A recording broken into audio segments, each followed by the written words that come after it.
మరి అందులో భాగంగా ఈరోజు మన కురువలకు రాబోయే ఎన్నికలలో అంటే ఇప్పుడు ఎమ్మెల్యే ఎలక్షన్స్ అన్నీ కూడా అయిపోయినాయి.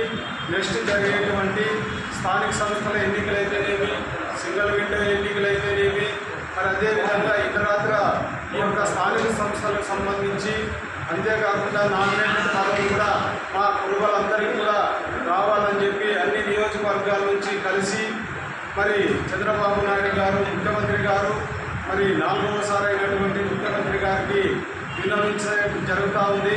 మరి ఈ మధ్య కాలంలోనే ఈ ఎన్నికలు అయిపోయిన తర్వాత మా కురువ కులానికి సంబంధించి మరి రాష్ట్ర వ్యాప్తంగా బీసీ సంక్షేమ శాఖ మంత్రివర్యులు శ్రీమతి మరి సవితమ్మ గారికి, మరి అదేవిధంగా హిందూపురం పార్లమెంట్ సభ్యులు పార్సాటి గారికి, అదేవిధంగా కర్నూలు పార్లమెంటు అభ్యర్థి మరి నాగరాజు గారికి ఈ యొక్క పదవులు ఇవ్వడం జరిగింది.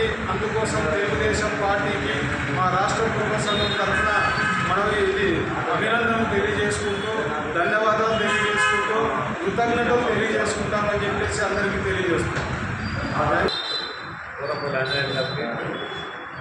రాప్తాడు నియోజకవర్గం నుంచి వివిధ మండలాల నుంచి వచ్చినటువంటి కుల బాంధవులకు, మీడియా మిత్రులకు నా నమస్కారం. మరి మొన్ననే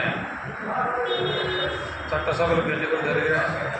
మరి ఇంకో 2 సంవత్సరాల్లో స్థానిక సంస్థల ఎలక్షన్స్ కూడా వస్తాయి. మరి ముఖ్యంగా రాప్తాడు నియోజకవర్గంలో కులం చాలా ఎక్కువ ఉంది.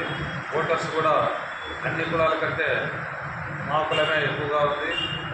మరి ఇప్పుడు స్థానిక సంస్థల్లో సర్పంచులు అయితేనేమి, ఎంపీటీసీలు అయితేనేమి, ఎంపీపీలు అయితేనేమి, జెడ్పీటీసీలు అయితేనేమి అత్యధికంగా పదవులు కావాలని చెప్పి కోరాలని చెప్పేసి ఒక ఐకమత్యంగా రావాలని చెప్పేసి మా వాళ్ళందరికీ పిలుపునిస్తున్నాం.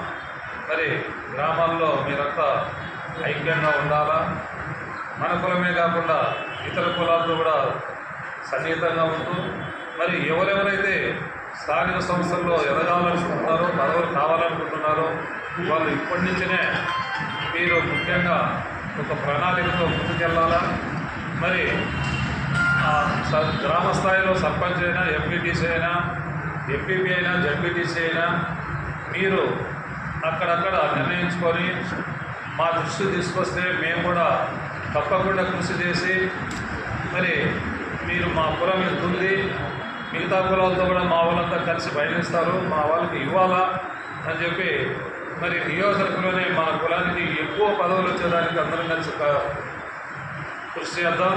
మరి మీరు ఇందుకోసమే మనకు అనేది సంఘం అనేది కూడా ఉండాలా. మండల స్థాయిలో సంఘం అధ్యక్షుల్ని మరి నియోజకవర్గ అధ్యక్షుల్ని కూడా ఎన్నుకొని మరి మన సంఘాన్ని పటిష్టం చేసి ఐకమత్యంగా ఉండి ఎక్కువ పదవులు సంపాదించడానికి మనం కృషి చేయాలని చెప్పి మనం చేస్తూ సెలవు.